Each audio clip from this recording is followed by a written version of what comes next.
This is Mathis Court with Judge Mathis. Mathis Court is back with the case of Tiffany Carter, suing Astrid Williamson for $210. She called me telling me that she had no place to stay. I know. Why? When the person gets kicked out and they come to you, usually they have a discussion about why it happened. They were having a fight, and he was manipulating her. He was mentally abusing her. No, we're talking about the kick out. Why don't you tell me about it? He kicked you out at some point? Well, we were having an argument about rent. About rent? Yeah. Okay. We shared the rent, but at that point my money was a little bit tight. We had a big argument and he kicked me out. What did he say? Get out? Or you were sharing the rent, living together? Yeah. And the lease was in his name?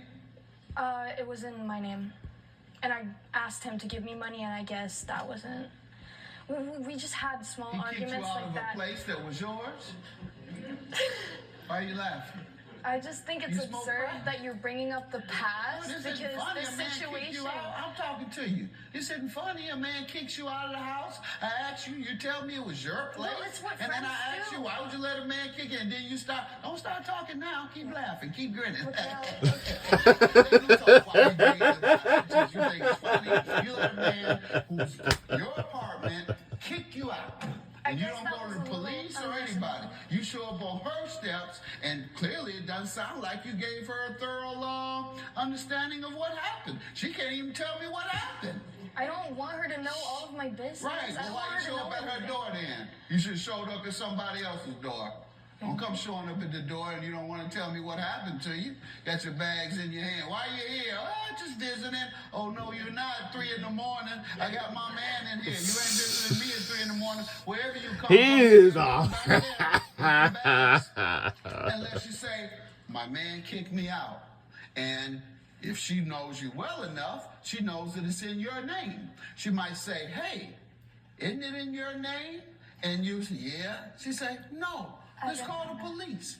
He can't kick you out of your own property. So that's what. Yeah, I didn't know that the lease was on her name. She just told me that she was arguing with her boyfriend and that he kicked her out. But there and now she thinks it's funny. She can't stop grinning about it, laughing about it. How you do it? How you do it? Yeah, he kicked me out, yeah. I think her ex-boyfriend, I don't know what that guy is doing to her. So clearly it's having an effect on her mentally. Oh, okay. She's So not I'm sorry. She says she believes he may have caused you mental illness. So I'm sorry. Let me get to specific things you're suing about. Why the ride share?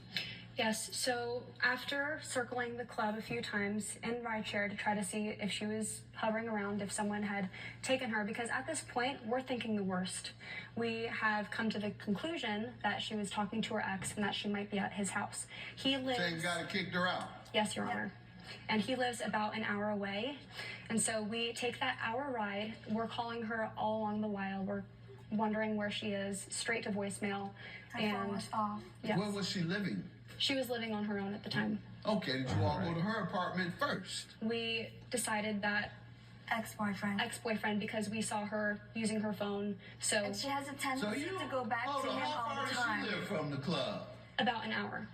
So both the boyfriend lived an hour and she lived an hour? Yes. All right. Did you ever go by her place? Yes. So we decided to go to her house. That was another ride. And it started stacking up in prices. And once we got to her place, again, no response. And once it was morning around 9 a.m., we got a call from her father saying that she was at her ex's. Yes. I know that's y'all deal. That's why y'all want to sue her. Y'all want to determine who she sees. And you went right to his house to make sure she ain't with this man. And so how does she owe you? What did she do to you? What did she do to you to hurt you? We had asked her to chip in a third for the shares, and she said... Why would she have to pay any of your fees? Because the only reason why we took it was to find her. Because you didn't have to do anything. We didn't have to, but I feel like... And she didn't ask you to. But it's a gift. It's a gift. Your actions were a gift. You were being good friends. I don't try to sue her. Either you want to be a good friend or you don't. When you're sure you don't want to be a good friend. When you go look for and you eat that $200, then you're a good friend. Now, which one you want to be? You want to be a good friend? Eat the 200. If you don't, then sue her. You want to drop your case? No, Your Honor. Not so good of friends after all. Your claim is dismissed. She had no contract, no agreement, no reason to pay you anything. She didn't ask you for anything. She didn't ask you to do anything. She wants to run off and don't want you all to know her business. That's what was going on there. She didn't want you to tell her, no, don't go and see your ex. So she wasn't going to tell you her business. Because why?